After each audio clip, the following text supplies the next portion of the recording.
ভাই থেকেও যেই মেয়েদের বছরে ২-১ বার ভাইয়ের প্রয়োজন অনুসারে বোনদের সাথে কথা বলে, এমন ভাই থাকার চাইতে না থাকার মতো। সম্মানিত দর্শক, আসসালামু আলাইকুম। আমি ফাতেমা বলছি নারায়ণগঞ্জ থেকে। সবাইকে ওয়েলকাম জানিয়ে শুরু করছি নতুন দিনে নতুন আরেকটি লাইফস্টাইল ব্লগ ভিডিও। আশা করছি শেষ পর্যন্ত দেখবেন। গিয়েছিলাম ছেলেকে নিয়ে হাসপাতালে, ওর কিছু পরীক্ষা ছিল, ওগুলো আর কি টেস্ট করার জন্য। তারপর দিয়ে আসার পর মানে একদিনে 3বার রক্ত নেওয়া হয়েছে, তো ওইখানে আমরা অপেক্ষা করছি। এরপর আমার কিছু কেনাকাটা ছিল, সেটা করছি। আবারও হয়েছে মানে 1 ঘন্টা পর পর দেওয়া হয়েছে। এরকমভাবে 3বার রক্ত নেওয়া হয়েছিল, তাও আবার খালি পেটে।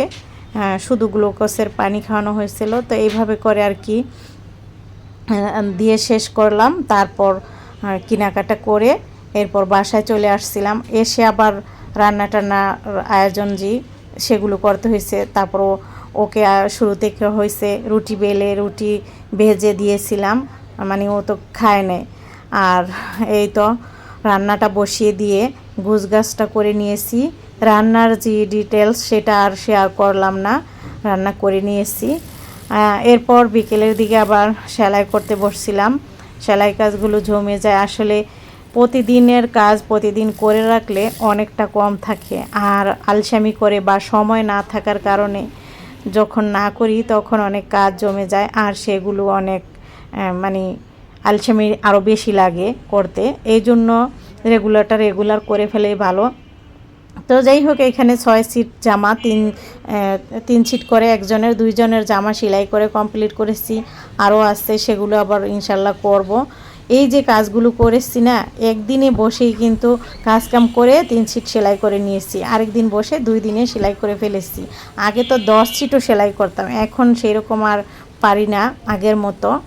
তো যাই হোক, এরকমভাবে কমপ্লিট করে রাখলো অনেকটা কাজ কমে যায়, কিন্তু আসলে পারি না। ইউটিউব, ফেসবুক এগুলো, তারপর রান্না বান্না, খাওয়া দাওয়া, এরপরে 3 পিস আবার বিক্রি করার জন্য লোকজন আসলে তাদেরকে দেখানো, সেগুলো গুছিয়ে রাখা, এরপর আবার কাটিং করা, সেলাই করা, খুব ব্যস্ত।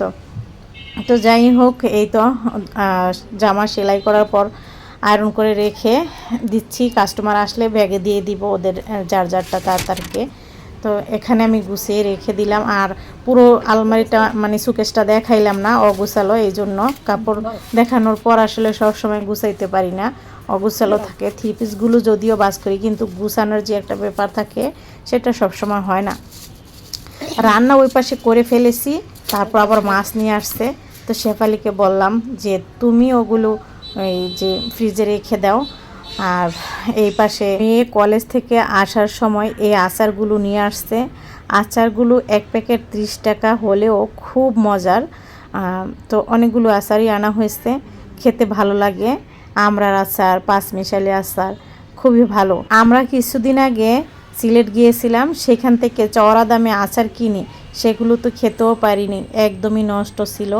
আসলে ওইখানের মানুষ এত বাটপার সিটার, মানে যেগুলো ডেট ফেল তেঁতুলে এনে তো ফালায় দিছে। আপনারা দেখছেনই যারা ওই ভিডিও দেখছিলেন, তেঁতুলে এনে ফালায় দিছে, একটাও খাইতে পারিনি। আচারগুলো এরকম হয়েছে।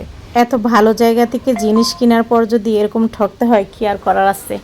যাই হোক, এই তো আসরের পর দিয়ে আমি ফুলগুলি তুলে নিলাম, কারণ এগুলো তো মজে যাবে, আর এভাবে রেখে দিলে 2-3 দিন থাকবে।